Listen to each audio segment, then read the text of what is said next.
Hello students, कैसे हैं आप लोग। तो आज हम लोग बड़ा ही महत्वपूर्ण टॉपिक लेने वाले हैं, आयोनिक इक्विलिब्रियम। एक ऐसा टॉपिक है जिससे कि क्वेश्चन सारे ही एंट्रेंस एग्जाम में पूछता है, लेकिन बच्चों को ये बहुत डिफिकल्ट मालूम होता है। सर वो फार्मूले बहुत ज़्यादा हैं, कुछ कॉन्सेप्ट जो है बिल्कुल हौज पौच समझ में नहीं आता। तो आयोनिक इक्विलिब्रियम को हम लोग बहुत आसान तरीके से शुरू करने वाले हैं, पढ़ने वाले हैं। एक सिस्टमैटिक तरीका है, यदि उस सिस्टमैटिक तरीके को जैसे मैं बताता हूं उसको फॉलो करोगे तो आयोनिक इक्विलिब्रियम बहुत आसान लगेगा, बहुत ही इंटरेस्टिंग टॉपिक होने वाला है। तो चलो भाई शुरू करते हैं आयोनिक इक्विलिब्रियम।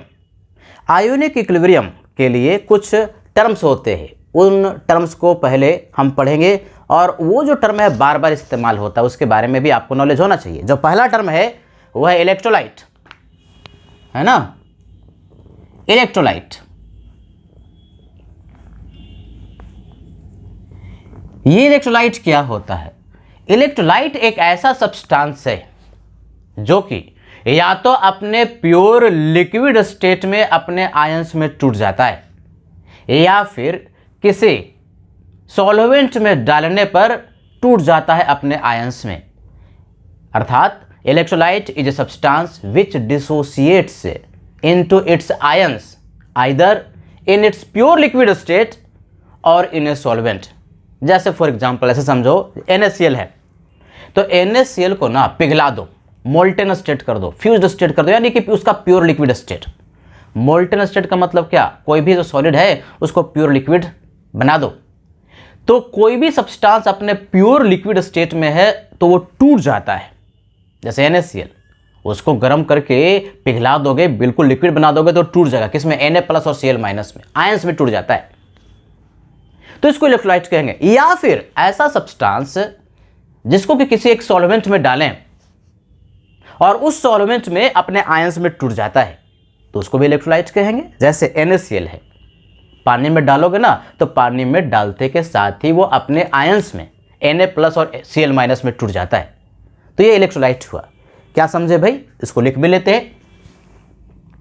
इलेक्ट्रोलाइट जो होता है it dissociates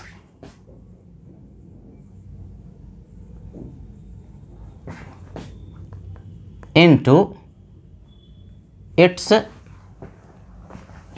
ions either in its pure liquid state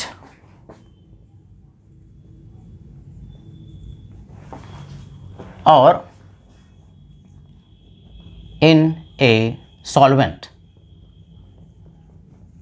जैसे समझो फॉर एग्जांपल NaCl अगर प्योर लिक्विड स्टेट में होगा तो टूटेगा किसमें? Na+ और Cl- में। या फिर इसी NaCl को पानी में डाल दोगे तो भी टूट जाएगा, किसमें? Na+ और Cl- में, अपने आयंस में जो टूट जाता हो, या तो प्योर लिक्विड स्टेट में या फिर किसी सॉल्वेंट में डालने पर, तो उसको हम इलेक्ट्रोलाइट कहते हैं। For example H2SO4, for example कोई भी सॉल्ट नॉर्मली जो होता है एक इलेक्ट्रोलाइट का एग्जांपल होता है K2SO4, है कि नहीं?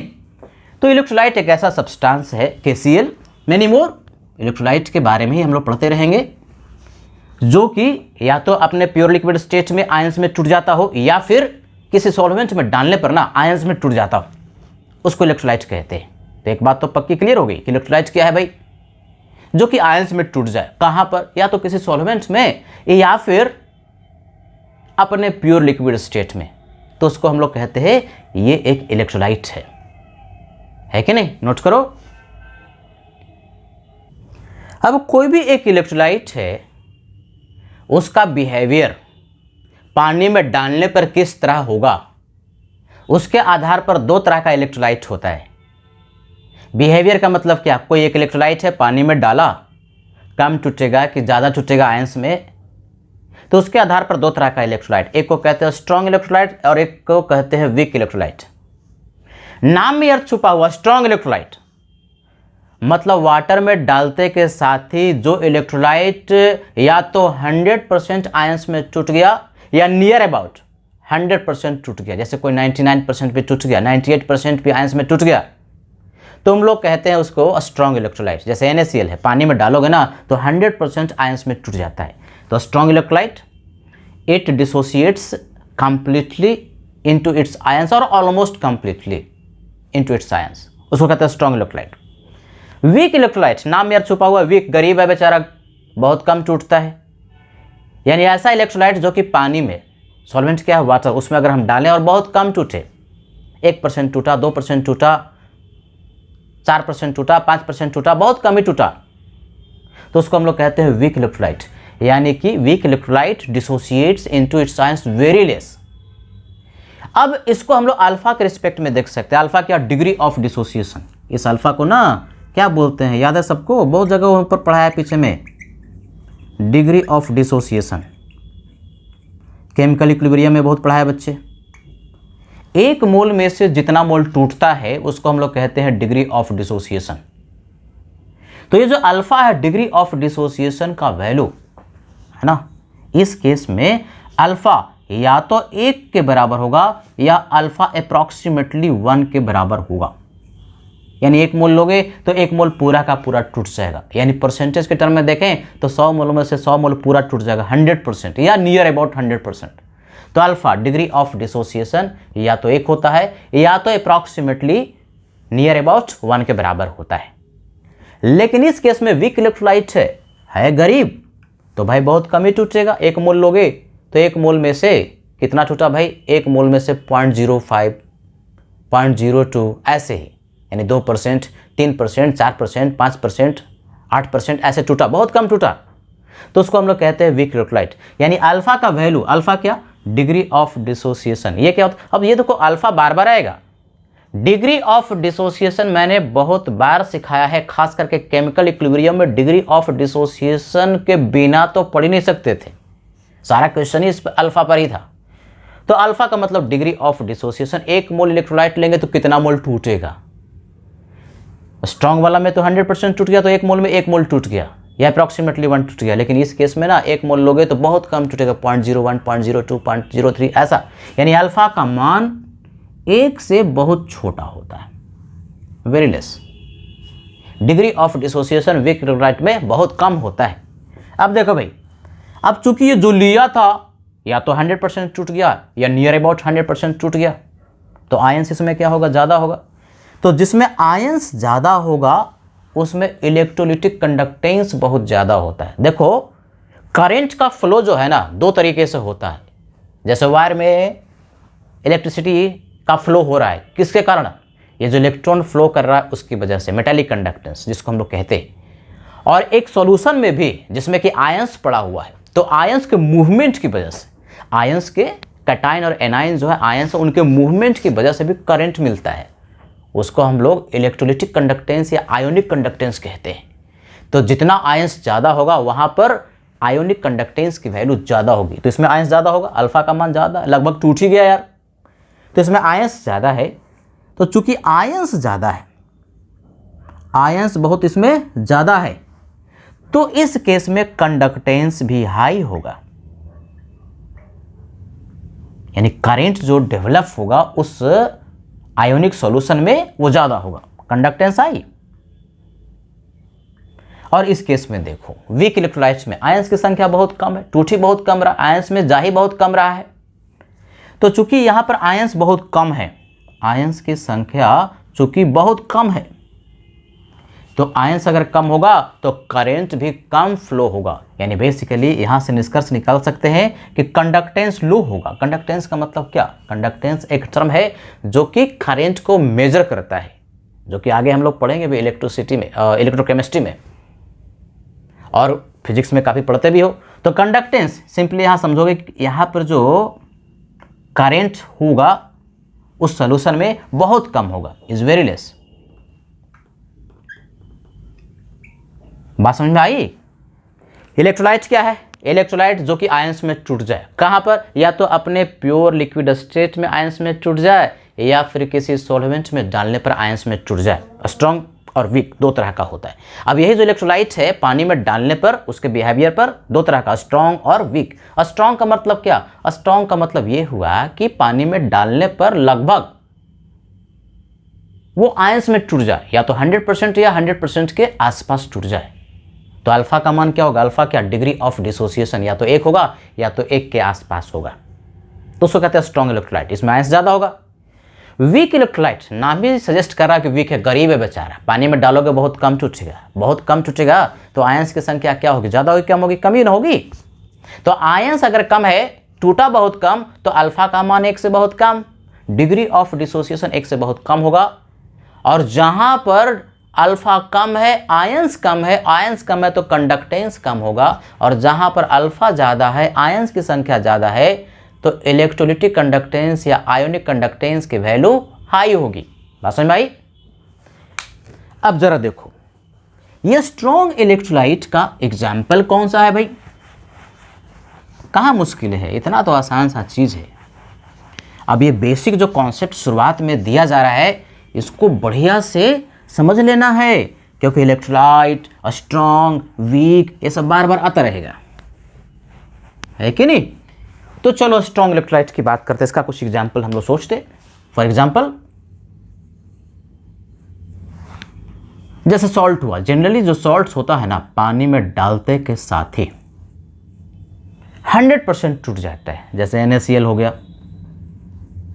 KCl हो गया, K2SO4 हो गया, Na2SO4 हो गया, ये सब सॉल्ट है, पानी में डालते के साथ 100% आयंस में टूट जाता है, तो स्ट्रॉन्ग इलेक्ट्रोलाइट हुआ।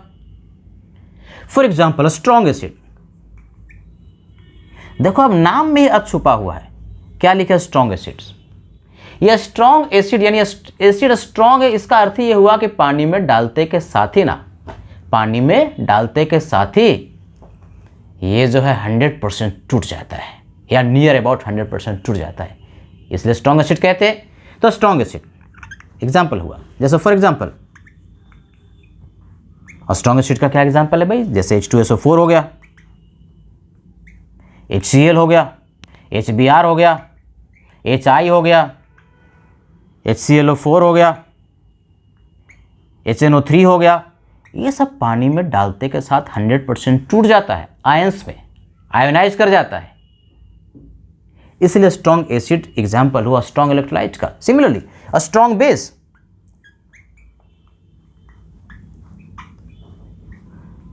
अरे भाई स्ट्रॉन्ग बेस को स्ट्रॉन्ग बेस कह ही इसीलिए रहे हैं क्योंकि पानी में डालेंगे तो 100% या नियर अबाउट 100% टूट जाएगा। यानी फर्स्ट ग्रुप एलिमेंट के जो हाइड्रोक्साइड है और सेकेंड ग्रुप एलिमेंट के जो हाइड्रोक्साइड है वो पानी में डालने पर 100% टूट जाता है, तो स्ट्रॉन्ग बेस भी स्ट्रॉन्ग इलेक्ट्रोलाइट का एग्जाम्पल हुआ। फॉर एग्जाम्पल देखोगे NaOH हो गया, KOH हो गया, कैल्शियम हाइड्रोक्साइड हो गया, मैग्नीशियम हाइड्रोक्साइड हो गया, ये सब जो है पानी में डालते के साथ 100% टूट जाता है, तो स्ट्रॉन्ग बेस स्ट्रॉन्ग इलेक्ट्रोलाइट का एग्जाम्पल हुआ। स्ट्रॉन्ग नाम ही है इसलिए पड़ा क्योंकि पानी में डालते के साथ 100% टूट जाता है। चलो अब वीक की बात करते। वीक इलेक्ट्रोलाइट का एग्जाम्पल वीक एसिड है ना, फॉर एग्जाम्पल वीक एसिड। अब वीक एसिड को वीक एसिड कहते इसीलिए है कि पानी में डालेंगे तो 1% टूटा, 2% टूटा, 3% टूटा, 6% टूटा, 8% टूटा, यानी बहुत कम टूटता है। फॉर एग्जाम्पल जैसे HCN हाइड्रोसाइनिक एसिड। नॉर्मली जो ऑर्गेनिक एसिड होता है ना वो वीक एसिड होता है, एसिटिक एसिड। ये सब वीक एसिड को वीक कह इसीलिए रहे हैं क्योंकि पानी में डालने पर बहुत कम टूटता है, अल्फा का मान इनका बहुत बहुत कम होता है, 4%, 5%, 10% ऐसा होता है। वीक बेस,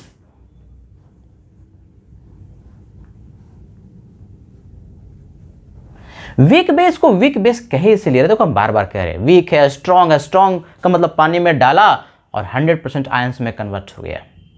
वीक का मतलब पानी में डाला बहुत कम ही टूटा, मोस्टली अनडिसोसिएटेड ही रह गया। Weak acid weak base. Weak base में जैसे अमोनिया हाइड्रोक्साइड है जिसको अमोनिया भी कहते हैं, है कि नहीं। अल्काइल अमाइन जो नॉर्मली जो होता है C2H5NH2 एटसेट्रा, ये सब वीक बेस का एग्जाम्पल यानी वीक इलेक्ट्रोलाइट का एग्जाम्पल है। तो ये सब एग्जाम्पल बार बार आयोनिक इक्विलिब्रियम में आता रहेगा, नोट कीजिए। तो हम लोगों ने पढ़ा इलेक्ट्रोलाइट, जो कि पानी में उसका बिहेवियर कैसा होगा, इसके आधार पर दो तरह का, स्ट्रॉन्ग और वीक। एक ऐसा सब्सटेंस होता है जो कि ना तो अपने प्योर लिक्विड स्टेट में आयंस में कन्वर्ट होता है और ना तो किसी सॉल्वेंट में डालने पर आयंस में टूटता है, उसको कहते हैं नॉन इलेक्ट्रोलाइट। नॉन इलेक्ट्रोलाइट ये क्या होता है? सच सब्सटेंस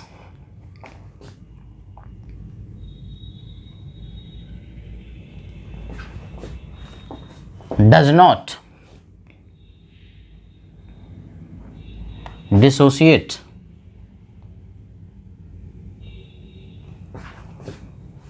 either in its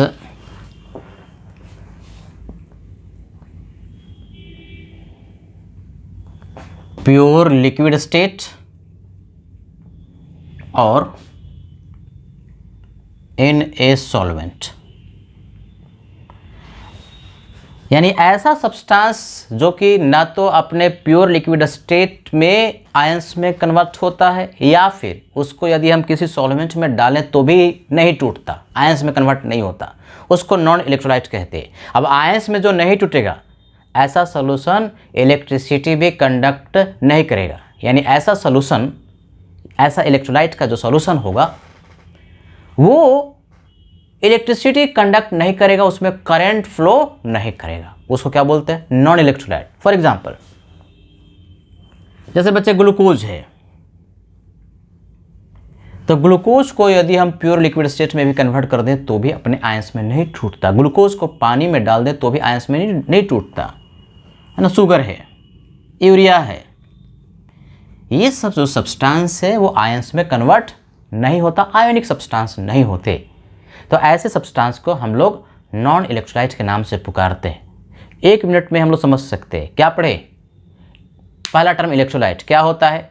जो कि आयंस में टूट जाए, या तो अपने प्योर लिक्विड स्टेट में या फिर किसी सॉल्वेंट में। कितने तरह का होता है? 2 तरह का, स्ट्रॉन्ग और वीक। ये क्लासिफिकेशन कहाँ का किया गया? सॉल्वेंट क्या लिया गया? वाटर। स्ट्रॉन्ग का मतलब जो पूरा टूट जाए, वीक का मतलब जो बहुत कम टूटे। तो जहाँ ज़्यादा टूटेगा अल्फा का मान ज़्यादा होगा, जहाँ कम टूटेगा, वीक में कम टूटता है तो अल्फा का मान क्या होगा? बहुत कम होगा, 1 से बहुत कम होगा। और स्ट्रॉन्ग इलेक्ट्रोलाइट में कंडक्टेंस बहुत ज़्यादा होगा, आयंस ज़्यादा तो इलेक्ट्रिसिटी भी ज़्यादा फ्लो करेगी। और जहाँ आयंस कम है वीक इलेक्ट्रोलाइट में तो वहाँ करंट भी, कंडक्टेंस भी बहुत कम होगा। स्ट्रॉन्ग एसिड, स्ट्रॉन्ग बेस को हम स्ट्रॉन्ग इसलिए कहते हैं क्योंकि पानी में डालते के साथ 100% टूट जाता है। वीक एसिड और वीक बेस को वीक इसलिए कहते हैं क्योंकि वीक इलेक्ट्रोलाइट का एग्जाम्पल है और पानी में डालने पर बहुत कम टूटता है कि नहीं। और नॉन इलेक्ट्रोलाइट या तो प्योर लिक्विड स्टेट में उस सब्सटेंस को लो तो भी आयंस में नहीं टूटता, और किसी सॉल्वेंट में डालो तो भी आयंस में नहीं टूटता, उसको कहते हैं नॉन इलेक्ट्रोलाइट। और नॉन इलेक्ट्रोलाइट जो होता है वो इलेक्ट्रिसिटी कंडक्ट नहीं करता। नोट करो, एक थ्योरी है जो कि आर्हेनियस साहब ने दिया, Arrhenius theory of electrolytic dissociation. इस थ्योरी के अनुसार इलेक्ट्रोलाइट एक ऐसा सब्सटेंस है जो कि किसी एक सॉल्वेंट में अपने आयंस में टूट जाता है। मतलब इस थ्योरी के अनुसार किसी भी सब्सटेंस को, उसको इलेक्ट्रोलाइट होने के लिए सॉल्वेंट की जरूरत है, यानी सॉल्वेंट में डालने पर वो टूटता है, उसको हम लोग कहते हैं इलेक्ट्रोलाइट, है कि नहीं। इस थ्योरी के अनुसार, according to this theory, an electrolyte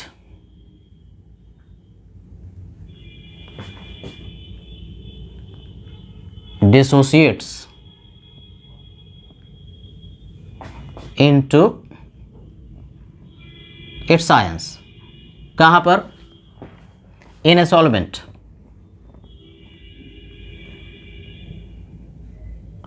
और सॉल्वेंट यूजुअली साधारणतः क्या लिया जाता है? वाटर, है ना। पानी ही होगा ऐसा नहीं है, लेकिन साधारणतः जो सॉल्वेंट लिया जाता है वो पानी लिया जाता है। यानी एक ऐसा सब्सटेंस जो कि एक सॉल्वेंट में डालने पर आयन में कन्वर्ट हो जाए, उसको हम इलेक्ट्रोलाइट कहते हैं इस थ्योरी के अनुसार। है कि नहीं।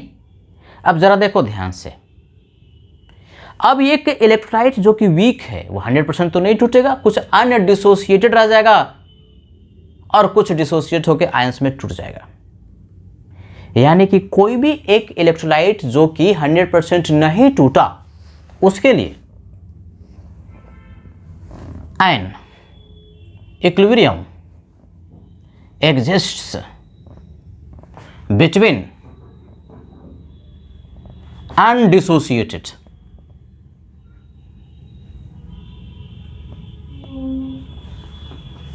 electrolyte and its ions. This equilibrium is called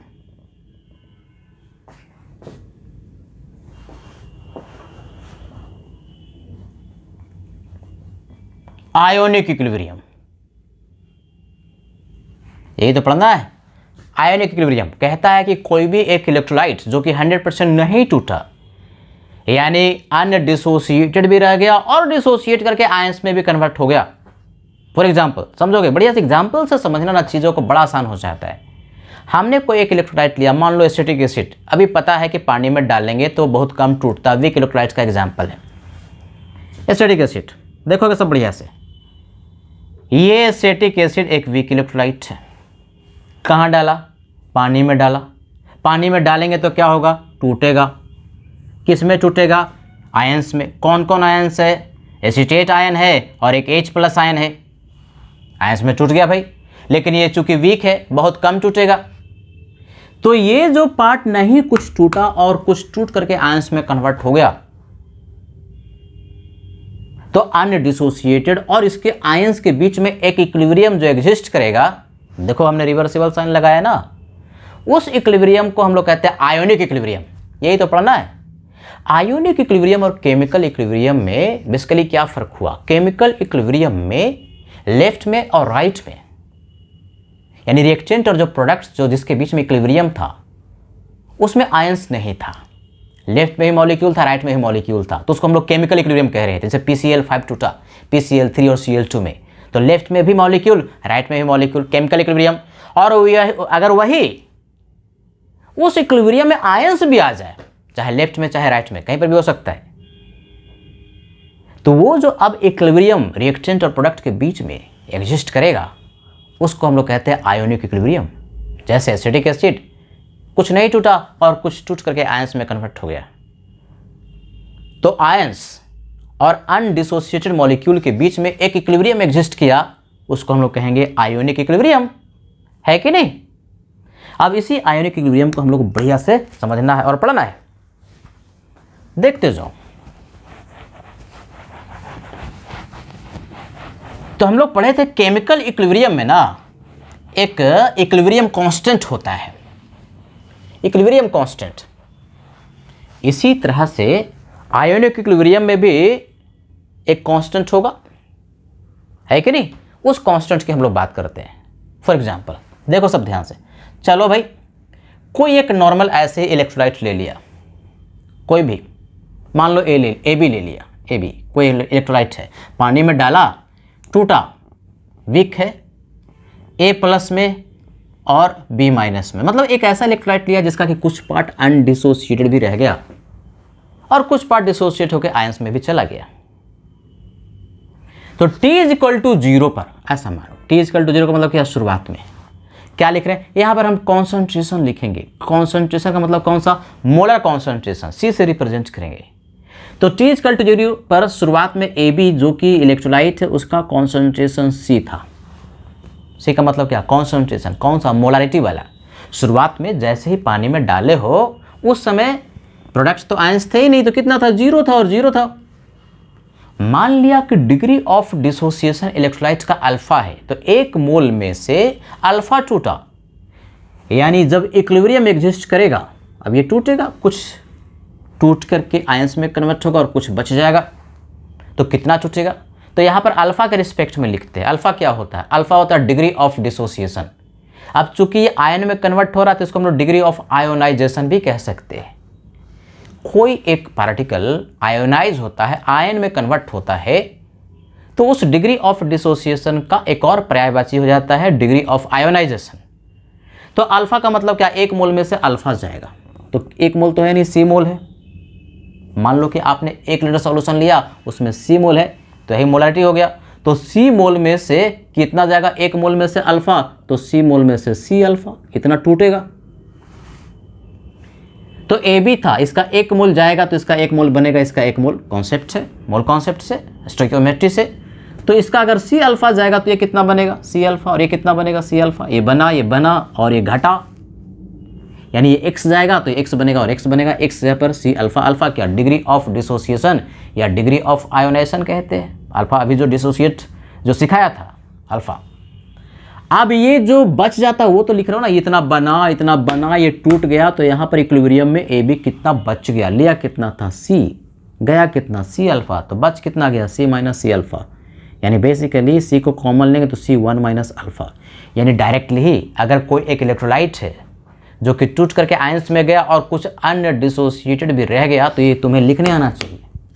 concentration C, initial molarity जो है उस इलेक्ट्रोलाइट का सी है, अल्फा डिग्री ऑफ डिसोसिएशन है, तो सी 1 माइनस अल्फा, ये सी अल्फा और ये सी अल्फा है कि नहीं।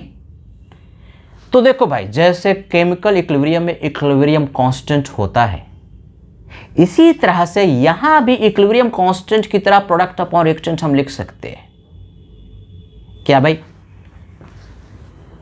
तो अगर हम प्रोडक्ट लिखें कुछ इस तरह से, प्रोडक्ट क्या है, ए प्लस का कॉन्सेंट्रेशन, बी माइनस का कॉन्सेंट्रेशन, उसका पावर उसी का stoichiometric coefficient divide by reactant का कॉन्सेंट्रेशन है कौन, ए बी। तो प्रोडक्ट अपॉन रिएक्टेंट और उसका पावर क्या, उसी का स्टोइकियोमेट्रिक कोएफिशिएंट। तो ये जो रेशियो है प्रोडक्ट अपॉन रिएक्टेंट, यहाँ पर इक्विलिब्रियम कांस्टेंट ना बोल करके आयोनाइजेशन कांस्टेंट कहते हैं। के आई क्या पुकारते हैं बच्चे, आयोनाइजेशन कांस्टेंट, है ना इंटरेस्टिंग। तो इस के आई को हम लोग कहेंगे, के का मतलब कांस्टेंट, आई का मतलब आयोनाइजेशन, आयोनाइजेशन कांस्टेंट। बढ़िया सीखोगे, आयोनाइजेशन कांस्टेंट है कि नहीं। अब इस आयोनाइजेशन कांस्टेंट के आई का वैल्यू यदि सी और अल्फा के रिस्पेक्ट में हम पुट करें तो क्या होगा, C alpha multiplied by C alpha, A plus और बी माइनस का concentration divide by A B का कॉन्सेंट्रेशन, नीचे में क्या सी एंड 1 माइनस अल्फा, ये सी कैंसिल आउट होकर के के आई क्या मिल जाएगा, C alpha square divide by 1 minus alpha, जहाँ पर कि सी क्या है, कॉन्सेंट्रेशन है, मोलारिटी है, मोलर कॉन्सेंट्रेशन है। ये जो सी है molar concentration, initial molar concentration उस इलेक्ट्रोलाइट का है। अल्फा क्या, डिग्री ऑफ डिसोसिएशन। इस अल्फा को और क्या पुकारते हैं, अल्फा को पुकारते हैं डिग्री ऑफ आयोनाइजेशन भी, degree of ionization. Degree of ionization कहो, डिग्री ऑफ डिसोसिएशन कहो, दोनों बात सेम है। तो एक टर्म और आया, क्या, आयोनाइजेशन कांस्टेंट। क्या होता है, बिल्कुल इक्विलिब्रियम कांस्टेंट की तरह होता है, प्रोडक्ट अपॉन रिएक्टेंट। बस इसमें आयन से, प्रोडक्ट में आयन से या रिएक्टेंट में आयन से उलट अगर हम देंगे तो लेफ्ट में आयन हो जाएगा, राइट में तुम्हारे पास मॉलिक्यूल हो जाएगा। तो वो भी एक आयोनिक इक्विलिब्रियम ही हुआ, और उसके कांस्टेंट को भी हम आयोनाइजेशन कांस्टेंट ही कहेंगे। के आई, के का मतलब कांस्टेंट, आई का मतलब आयोनाइजेशन, है कि नहीं। तो आयोनाइजेशन कांस्टेंट का एक हमारे पास फार्मूला आ गया, C alpha square divide by 1 minus alpha, जहां अल्फा डिग्री ऑफ डिसोसिएशन है या डिग्री ऑफ आयोनाइजेशन है, और सी जो है मोलारिटी है, मोलर कॉन्सेंट्रेशन है, किसका, उस इलेक्ट्रोलाइट का। बार बार ये लिखेंगे भाई, है कि नहीं। अब जरा देखो, आयोनिक इक्विलिब्रियम में इलेक्ट्रोलाइट मोस्टली जो होगा ना, या तो एसिड होगा या तो बेस होगा, मोस्ट ऑफ टाइम्स। तो ये जो के आई है, इसका दो वेराइटी मिलेगा, एक के और दूसरा के बी। ध्यान से देखोगे, अब ये के आई भाई साहब जो हैं, आयोनाइजेशन कांस्टेंट जो है दो तरह का मिलेगा, एक के और दूसरा के बी। ए का मतलब एसिड, बी का मतलब बेस। यानी के का मतलब आयोनाइजेशन कांस्टेंट, किसके लिए, एसिड के लिए, this is for acid, for acid. और के बी का मतलब आयोनाइजेशन कांस्टेंट, कभी कभी डिसोसिएशन कांस्टेंट भी कहते हैं। एसिड या बेस क्या हो रहा है, टूट रहा है, डिसोसिएट कर रहा है, तो आयोनाइजेशन कांस्टेंट को डिसोसिएशन कांस्टेंट भी कहते हैं।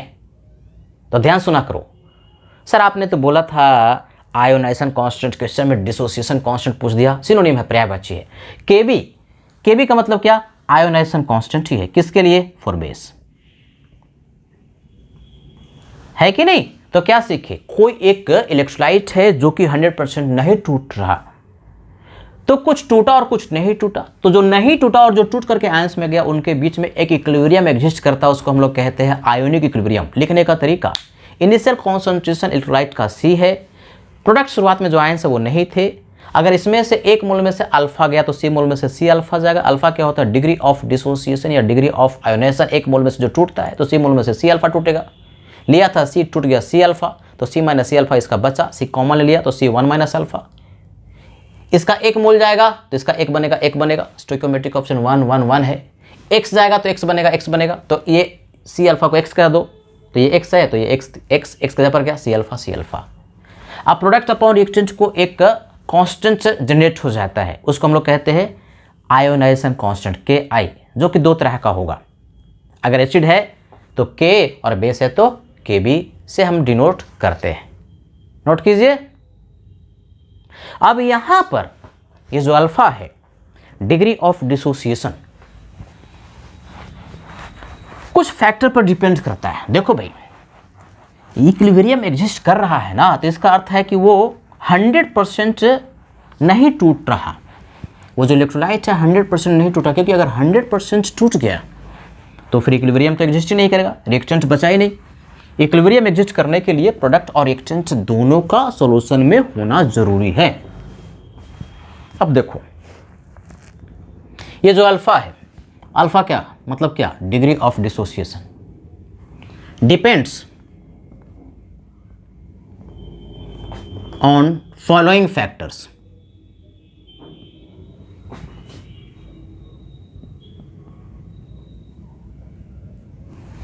ये जो डिग्री ऑफ डिसोसिएशन है कुछ फैक्टर पर डिपेंड करता है। कौन कौन सा फैक्टर है भाई? Alpha depends on following factors. तो पहला जो है वो हम लोग पढ़ चुके हैं, नेचर ऑफ इलेक्ट्रोलाइट।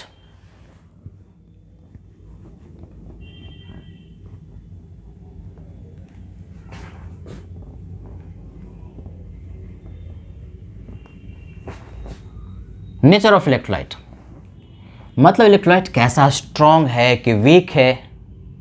भाई तो दो तरह का इलेक्ट्रोलाइट होता है, एक होता है स्ट्रॉन्ग और दूसरा होता है वीक। तो स्ट्रॉन्ग का मतलब ही हम लोगों ने पढ़ा कि इसका अल्फा का मान क्या होगा? बहुत हाई होगा, ऑलमोस्ट 1 के बराबर होगा, 1 के करीब होगा। और वीक इलेक्ट्रोलाइट का मतलब ये हुआ कि सॉल्वेंट में डालने पर बहुत कम टूटे, यानी अल्फा का मान क्या होगा? बहुत कम होगा। अल्फा का मान 1 से बहुत कम होगा, और इसका मान अल्फा का मान अप्रॉक्सीमेटली 1 के बराबर होगा। एग्जैक्टली 1 भी नहीं होना चाहिए, क्योंकि अगर इलेक्ट्रोलाइट जो है जिसका कि अल्फा का मान 1 हो गया, वहां पर इक्विलिब्रियम एग्जिस्ट नहीं करेगा। यानी इक्विलिब्रियम एग्जिस्ट करने के लिए थोड़ा सा भी अमाउंट आपका इलेक्ट्रोलाइट का अनडिसोसिएटेड फॉर्म में होना चाहिए। तो हम यहां पर ऐसा इलेक्ट्रोलाइट ले रहे हैं जिसका कि इक्विलिब्रियम भी एग्जिस्ट कर रहा है कि नहीं? तो स्ट्रॉन्ग का मतलब अल्फा का मान बहुत ज़्यादा, टूटेगा बहुत ज़्यादा, और वीक का मतलब अल्फा का मान बहुत कम होगा, टूटेगा बहुत कम, जिसका कि एग्जाम्पल भी हम लोगों ने लिया था, है कि नहीं? और यदि अगर स्ट्रॉन्ग इतना स्ट्रॉन्ग हो कि जो 100% टूट गया, तो 100% टूटा तो भी स्ट्रॉन्ग, वो तो महा स्ट्रॉन्ग इलेक्ट्रोलाइट है 100% वाला, बस वहां पर इक्विलिब्रियम एग्जिस्ट नहीं करेगा, क्योंकि 100% टूट गया। आयन से वो सब्सटेंस बचा ही नहीं, NaCl पानी में डाला 100% टूट जाएगा, NaCl बचा ही नहीं, जो भी है वो क्या है, Na प्लस और Cl माइनस, तो वहां इक्विलिब्रियम एग्जिस्ट नहीं करेगा। बस ये। दूसरा टेम्परेचर, दूसरा जो फैक्टर है वो टेम्परेचर है। तो देखो भाई, ये टूटने का जो प्रोसेस है ना, कोई भी पदार्थ जो टूट रहा है, डिसोसिएट कर रहा है, वो एक एंडोथर्मिक प्रोसेस होता है, यानी हीट देने पर ज़्यादा टूटता है। तो एंडोथर्मिक प्रोसेस, डेल्टा एच का वैल्यू पॉजिटिव, थोड़ा सा थर्मोडायनेमिक्स है, तो टेम्परेचर बढ़ाने पर वो रिएक्शन फॉरवर्ड जाता है, ज़्यादा टूटेगा। यानी टेम्परेचर का इफेक्ट इस तरह से देखें, टेम्परेचर बढ़ाओगे तो अगर कोई एक वीक इलेक्ट्रोलाइट हुआ तो उसका अल्फा का मान बढ़ेगा। अल्फा क्या होगा? इंक्रीज करेगा। On increasing temperature degree of dissociation of an electrolyte increases. हाँ, लेकिन NaCl है और वो 100% टूटा हुआ था। अरे जो 100% ऑलरेडी टूटा हुआ है तो उसमें टेम्परेचर बढ़ाओगे तो भी 100% ही रहेगा, उसकी बात नहीं करें। जो कि 100% से कम टूटा हुआ है, मान लो जो 10% टूटा हुआ है, टेम्परेचर बढ़ाओगे तो हो सकता है 20% टूट जाए, टेम्परेचर बढ़ाओगे हो सकता है 30% टूट जाए। यानी ऐसा इलेक्ट्रोलाइट जो कि 100% नहीं टूटा हुआ है तो टेम्परेचर बढ़ाने पर अल्फा का मान बढ़ेगा, क्योंकि डिसोसिएशन का प्रोसेस एंडोथर्मिक प्रोसेस है जिसमें कि डेल्टा H का मान पॉजिटिव होता है। डिसोसिएशन का प्रोसेस एंडोथर्मिक प्रोसेस है जिसमें एंथैल्पी का जो चेंज होता है वो पॉजिटिव होता है कि नहीं? तीसरा जो है बड़ा इंपॉर्टेंट फैक्टर है और वो है कॉमन आयन इफेक्ट। इसको हम लोग बढ़िया से सीखेंगे, कॉमन आयन इफेक्ट। ये कॉमन आयन इफेक्ट क्या होता है? कॉमन आयन इफेक्ट कहता यह है कि अगर किसी एक वीक इलेक्ट्रोलाइट का सॉल्यूशन पड़ा हुआ था और उस वीक इलेक्ट्रोलाइट के सॉल्यूशन में कोई एक कॉमन आयन डाल दिए तो कॉमन आयन के प्रेजेंस में वीक इलेक्ट्रोलाइट का डिग्री ऑफ डिसोसिएशन और भी कम हो जाएगा। यानी in presence of common ion degree of dissociation of a weak electrolyte decreases. इसको अंग्रेजी में ऐसे भी कहता है, degree of dissociation of a weak electrolyte is suppressed in presence of A common ion. इसका स्टेटमेंट भी पहले हम लिखते हैं इसको। ये जो है ना common ion effect, this is very very important. Common ion effect bar bar ionic equilibrium में आता ही रहेगा। तो सब में ये तो बस थ्योरी है, थोड़ा सा जान लिया तुरंत समझ जाओगे, लेकिन ये बढ़िया समझना जरूरी है, इसके बिना आयोनिक आप समझ ही नहीं सकते। कॉमन आयन इफेक्ट क्या कहता है? In presence of A common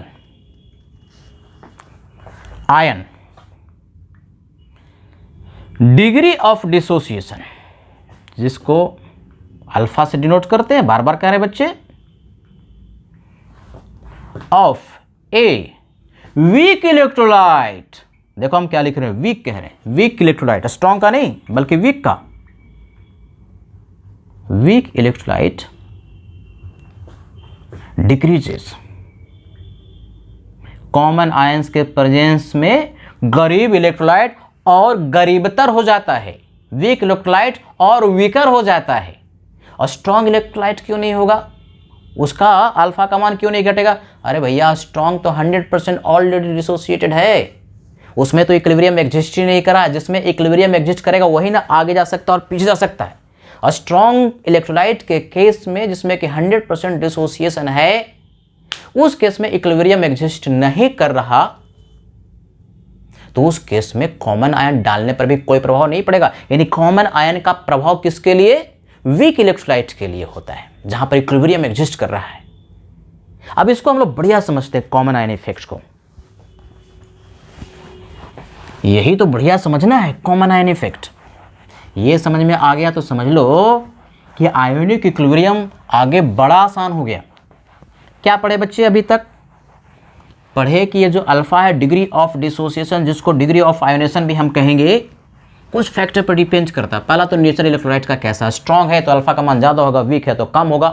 temperature, ऐसा कोई इलेक्ट्रोलाइट जो कि 100% नहीं टूटा, T बढ़ाओगे तो अल्फा का मान भी बढ़ेगा। और तीसरा कॉमन आयन इफेक्ट, जो कि हम लोग यहाँ पर पढ़ रहे हैं, फिर से लिख रहा हूँ, और ये जब तक हम लोग पढ़ते रहेंगे आयोनिक इक्विलिब्रियम, ये कॉमन आयन इफेक्ट भाई साहब कभी भी पीछा छोड़ने वाले नहीं हैं। कॉमन आयन इफेक्ट समझते हैं, स्टेटमेंट लिख दिया। जैसे देखो फॉर एग्जांपल से चीज़ों को समझना बड़ा आसान होता है। एसिटिक एसिड का हमने सॉल्यूशन लिया, एसिटिक एसिड पड़ा हुआ था। अब बताओ ये वीक है कि स्ट्रॉन्ग है? पढ़ते पढ़ते ज्ञान हो गया। एसिटिक एसिड वीक होता है, इसका न्यूमेरिकल भी बहुत पूछता है। तो एसिटिक एसिड या नॉर्मली जो भी ऑर्गेनिक एसिड होता है ना, वीक होता है। तो acetic acid is an example of weak acid, weak electrolyte. पानी में डाला, टूटा, बहुत ज़्यादा कि बहुत कम, बहुत कम, तो कैसा इलेक्ट्रोलाइट है? Weak electrolyte. इसका आयन कौन कौन है? एसीटेट आयन और H+। अब ये बर्तन में था, पानी बर्तन में पड़ा हुआ था, एसिटिक एसिड भी पड़ा हुआ था, टूट गया।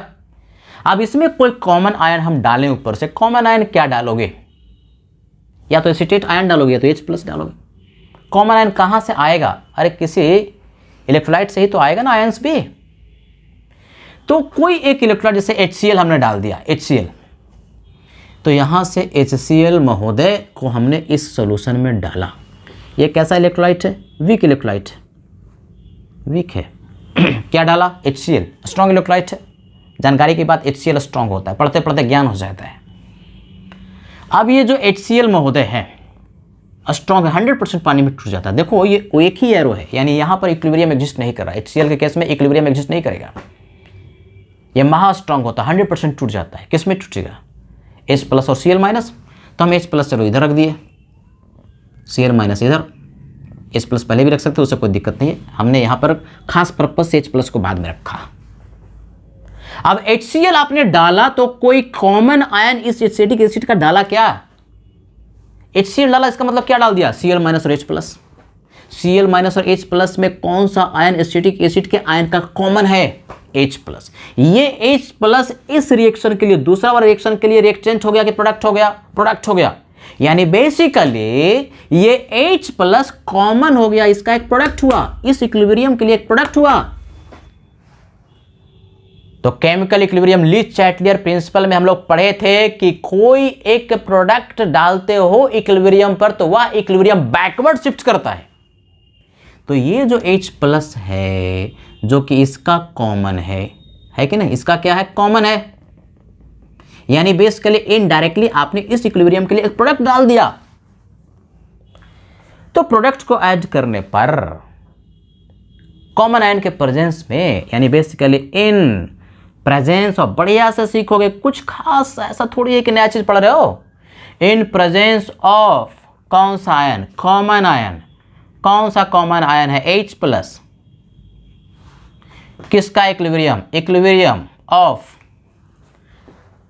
एसिटिक एसिड CH3COOH किधर मूव करेगा? Backward, moves backward. किस प्रिंसिपल के अनुसार? ली चैटलियर प्रिंसिपल। कहां पढ़े थे? केमिकल इक्विलिब्रियम में। किसी इक्विलिब्रियम में प्रोडक्ट को ऐड करने पर वह इक्विलिब्रियम बैकवर्ड मूव करता है, तो ये बैकवर्ड मूव करेगा। ये इक्विलिब्रियम फॉरवर्ड नहीं बल्कि बैकवर्ड मूव करेगा। बैकवर्ड मूव करेगा तो उल्टा काम होगा, ये दोनों एसोसिएट करना शुरू कर देंगे और एसिटिक एसिड बनना शुरू हो जाएगा। यानी बल्कि अब एसिटिक एसिड टूटेगा नहीं बल्कि जुड़ना शुरू हो गया, बनना शुरू हो गया। तो मूव्स बैकवर्ड का अर्थ ये हुआ, ये देखो इसको पकड़ो, किस प्रिंसिपल के अनुसार? ली चैटलियर प्रिंसिपल के अनुसार। तो अब यहां से एसिटिक एसिड का फॉर्मेशन शुरू होगा, उल्टा प्रोसेस हो गया। तो अल्फा का मान क्या होगा? डिग्री ऑफ डिसोसिएशन घटेगा। अरे ये फॉरवर्ड जाएगा तब टूटेगा, तब ना अल्फा बढ़ेगा। अब ये जुड़ना शुरू हो गया, बैकवर्ड शुरू हो गया, तो इसका अल्फा का मान क्या हो गया? घट गया। फॉरवर्ड जाने में अल्फा का मान बढ़ना, बैकवर्ड जाने में अल्फा का मान घटना, यही कह रहा है।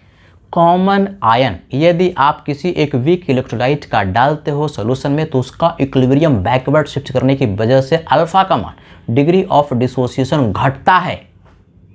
ली चैटलियर प्रिंसिपल के अनुसार वो कॉमन आयन कोई भी, जैसे एसीटेट आयन ही डाल देते, एसीटेट आयन जैसे सोडियम एसीटेट डालते तो आयन क्या होता है? Na+ और एसीटेट आयन, तो एसीटेट आयन कॉमन हो जाता, इसका इक्विलिब्रियम किधर शिफ्ट करता? बैकवर्ड।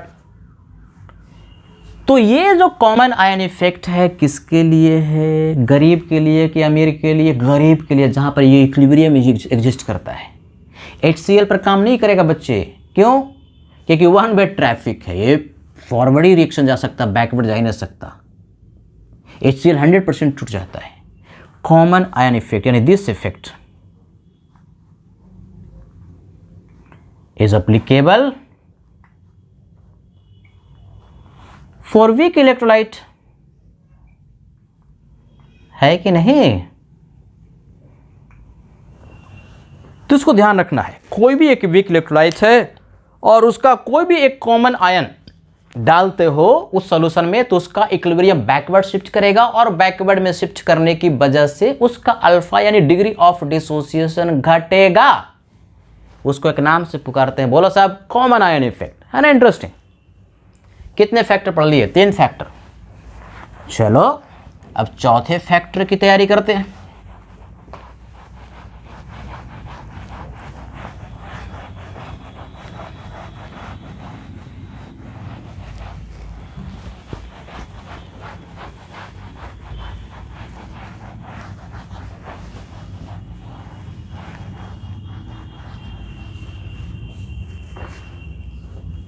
चौथा जो फैक्टर है वह इफेक्ट ऑफ डाइल्यूशन।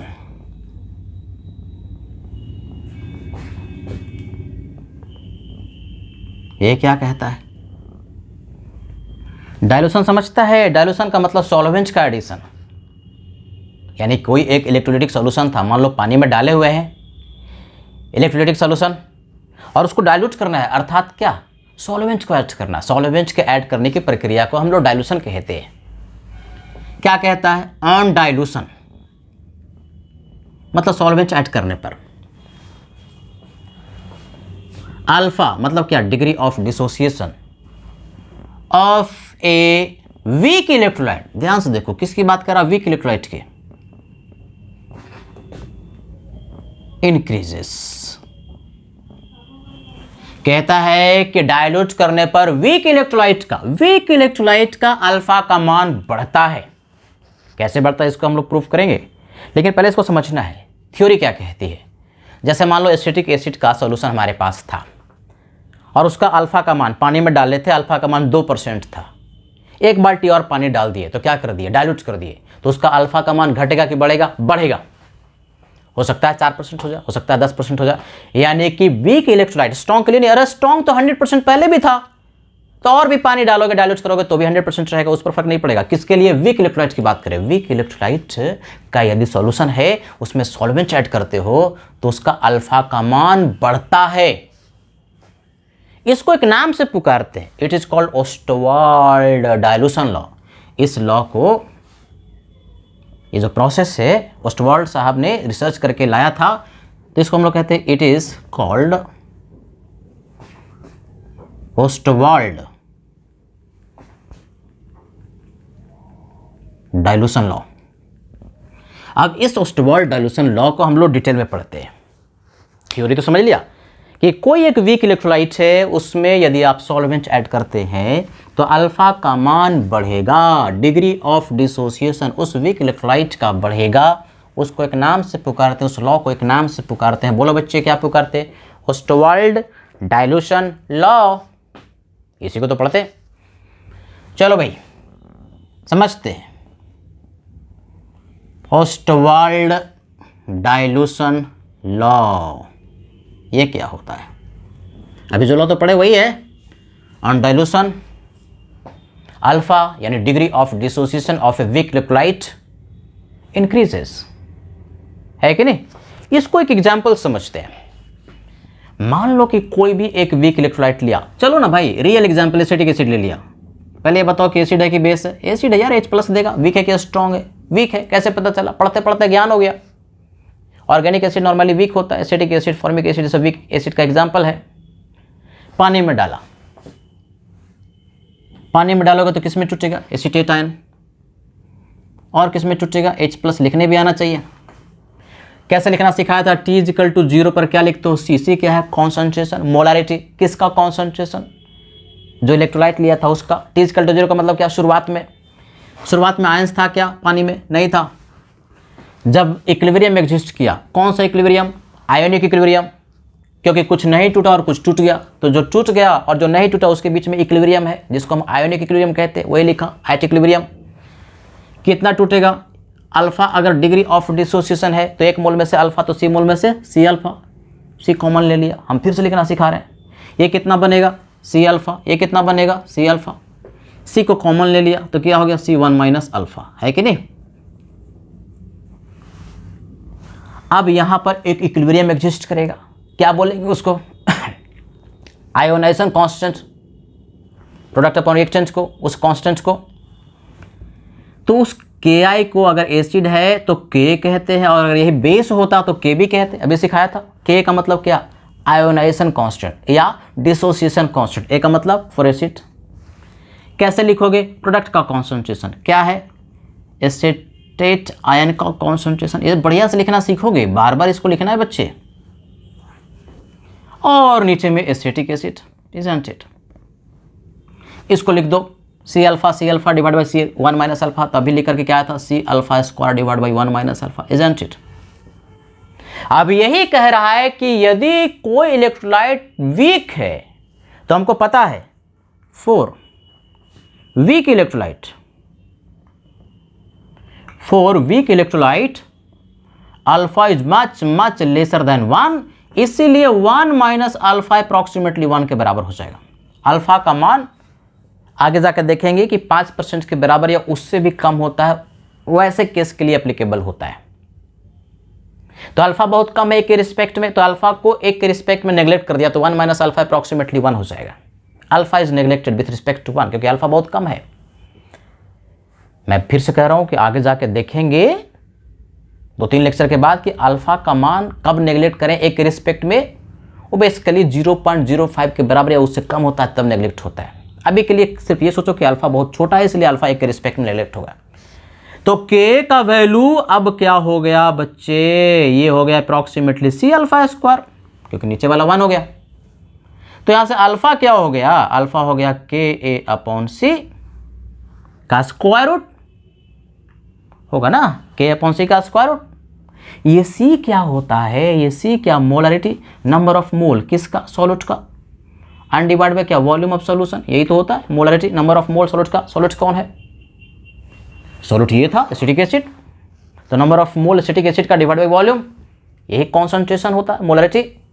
यानी बेसिकली अल्फा को हम लिख सकते हैं के A divide by number of mole, नीचे में सॉल्यूट का और ऊपर में वॉल्यूम।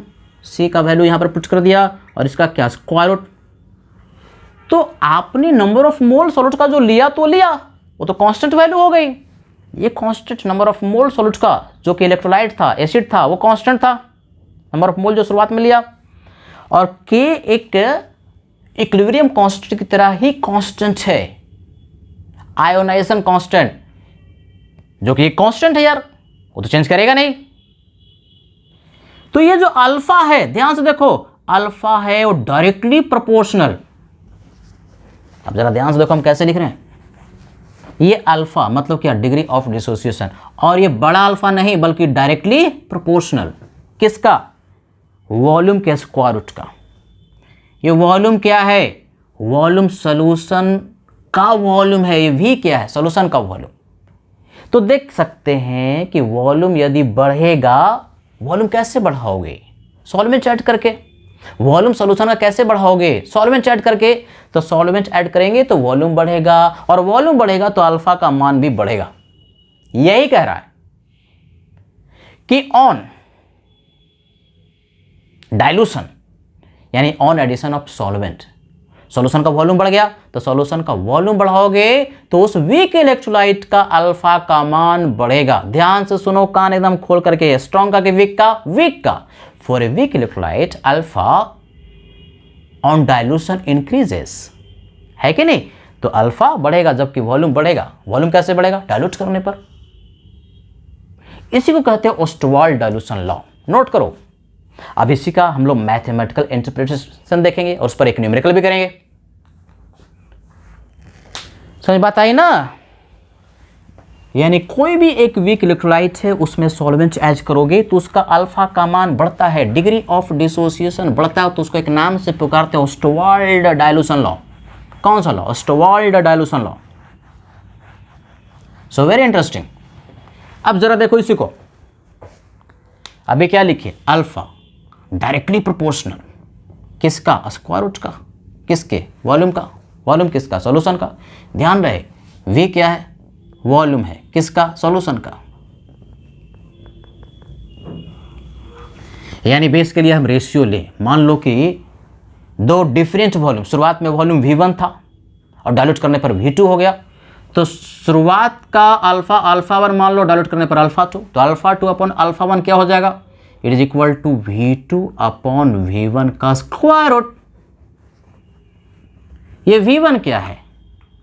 इनिशियल वॉल्यूम सॉल्यूशन का,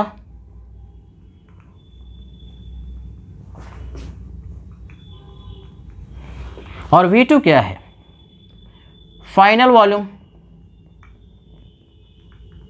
ऑफ सॉल्यूशन। कब? After dilution. तो अल्फा 1 क्या हो गया? शुरुआत वाला डिग्री ऑफ डिसोसिएशन, और अल्फा 2 क्या होगा? डाइल्यूट करने पर जो अल्फा का वैल्यू हो गया। तो वॉल्यूम बढ़ाओगे तो अल्फा का मान भी बढ़ेगा। अब इस फॉर्मूले को क्या करना है बच्चे? याद कर लेना है। अभी तो आयनिक इक्विलिब्रियम का फॉर्मूला शुरू ही नहीं हुआ, आगे तो बहुत सारे फॉर्मूले हैं। याद रखने का तरीका ही मैं बताते रहूंगा और बार बार रिवाइज करते रहो, हो जाएगा। तो चलो इस पर एक न्यूमेरिकल करते हैं हम लोग फटाफट। कौन कहता है कि आयोनिक इक्विलिब्रियम बहुत टफ है? बेसिक ज्ञान, जो बेसिक कॉन्सेप्ट होता है उसको बढ़िया से याद रखना है। बिल्कुल आसान है, बड़ा इंटरेस्टिंग भी है। चलो भाई एक न्यूमेरिकल समझते हैं।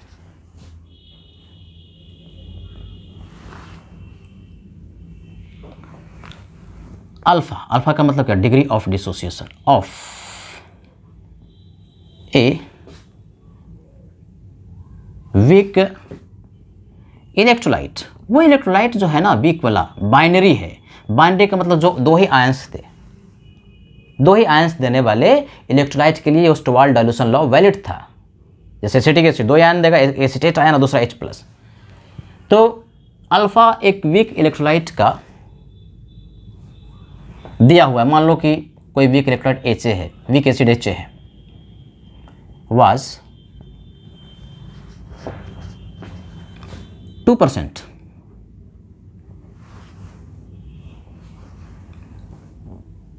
when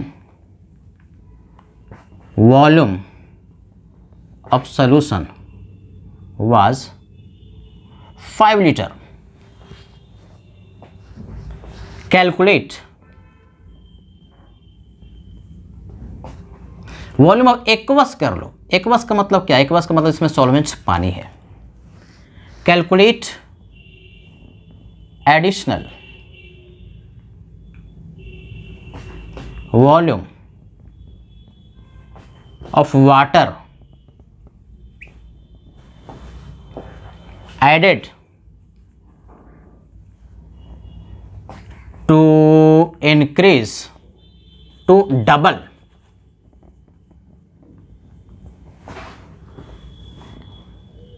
degree of dissociation. देखो क्या कहता है।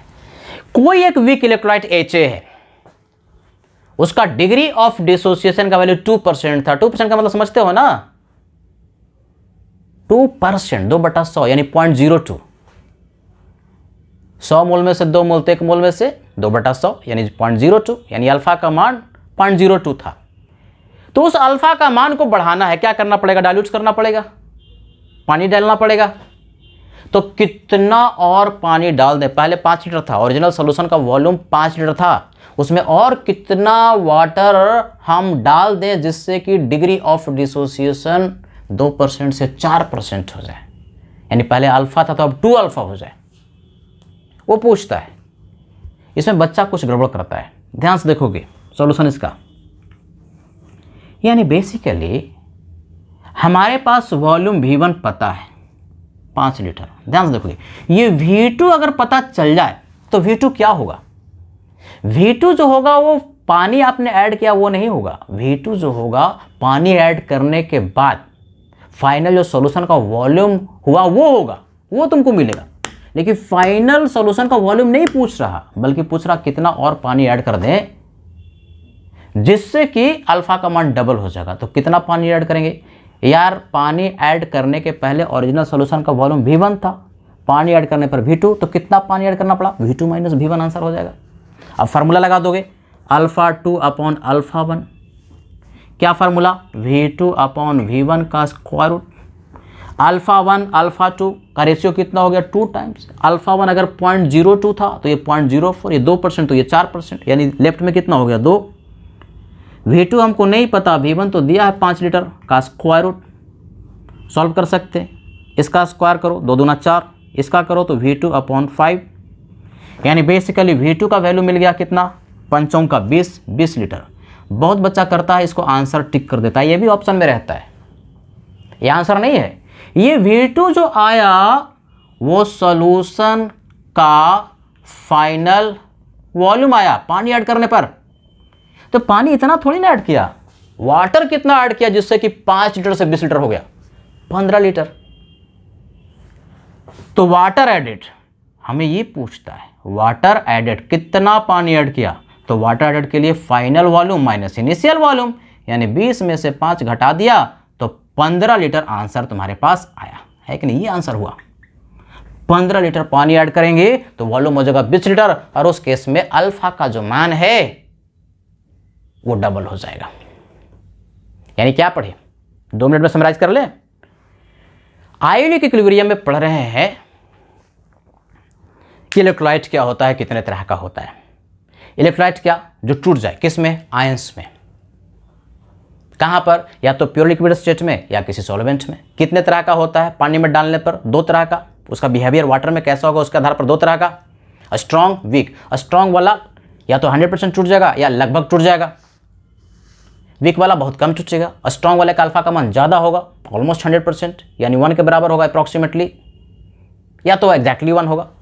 और वीक वाले का अल्फा का मान 1 से बहुत कम होगा, जिसमें आयंस ज़्यादा उसमें कंडक्टेंस ज़्यादा, यानी स्ट्रॉन्ग में कंडक्टेंस ज़्यादा, वीक में कंडक्टेंस कम। नॉन इलेक्ट्रोलाइट टूटता ही नहीं है, आयंस में टूटता ही नहीं है, चाहे प्योर लिक्विड स्टेट हो चाहे किसी सॉल्वेंट में ऐड करो। और फिर क्या पढ़े, इलेक्ट्रोलिटिक डिसोसिएशन थ्योरी किसके द्वारा दिया गया, आर्हेनियस साहब के द्वारा दिया गया। वहाँ क्या पढ़े, वहाँ ये पढ़े कि कोई एक सब्सटेंस से सॉल्वेंट में डाला, सॉल्वेंट नॉर्मली क्या होगा, पानी होगा, और आयंस में टूट जाए तो जो नहीं टूटा और जो टूट गया उसके बीच में एक इक्विलिब्रियम एग्जिस्ट करता है, उसको कहते हैं आयोनिक इक्विलिब्रियम। और उस आयोनिक इक्विलिब्रियम में प्रोडक्ट अपॉन रिएक्टेंट जब लिखते हो तो उसके कांस्टेंट को कहते हैं आयोनाइजेशन कांस्टेंट, जो कि 2 तरह का, एसिड है तो K, बेस है तो Kb। और उसका एक फार्मूला आ गया C∝² / 1 - अल्फा। ये अल्फा डिग्री ऑफ डिसोसिएशन कितने फैक्टर पर डिपेंड करता है, 4 फैक्टर हमने लिखा यहाँ पर। पहला, नेचर कैसा है, अगर स्ट्रॉन्ग है तो अल्फा का वैल्यू ज़्यादा होगा, अगर इलेक्ट्रोलाइट वीक है तो अल्फा का मान कम होगा। दूसरा, टेम्परेचर, अगर कोई इलेक्ट्रोलाइट 100% नहीं टूटा है, यानी टूटने का और चांस है, तो टेम्परेचर बढ़ाने पर अल्फा का मान उसका बढ़ेगा। Common ion effect, weak electrolyte कोई है उसमें कोई कॉमन आयन डालते हो तो उसका इक्विलिब्रियम बैकवर्ड जाने की वजह से उसका अल्फा का मान घटेगा। Common ion effect is most important. चौथा, ओस्टवाल्ड डाइल्यूशन लॉ, कोई एक वीक बाइनरी इलेक्ट्रोलाइट, बाइनरी का मतलब जो 2 आयंस थे, उसमें अगर हम सॉल्वेंट ऐड करते हैं तो उस वीक इलेक्ट्रोलाइट का, स्ट्रॉन्ग का नहीं, ध्यान रहे, वीक इलेक्ट्रोलाइट का अल्फा का मान घटता है। कौन सा लॉ, सॉरी, सॉल्वेंट ऐड करने पर वीक कोई इलेक्ट्रोलाइट है तो अल्फा का मान बढ़ता है। क्या बोलते हैं, Ostwald dilution law, on addition of solvent alpha of a weak electrolyte increases, है कि नहीं। और उसके लिए फॉर्मूला आ गया क्या भाई, तो V2/V1 का स्क्वायर रूट इक्वल टू α2/α1।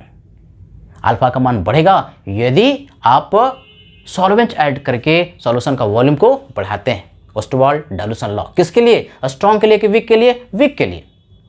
तो ठीक है बच्चे, आज के लिए इतना ही, इसको बार बार रिवाइज करते रहिए। अगले क्लास में हम लोग कुछ और चीज़ें पढ़ेंगे। Thank you very much.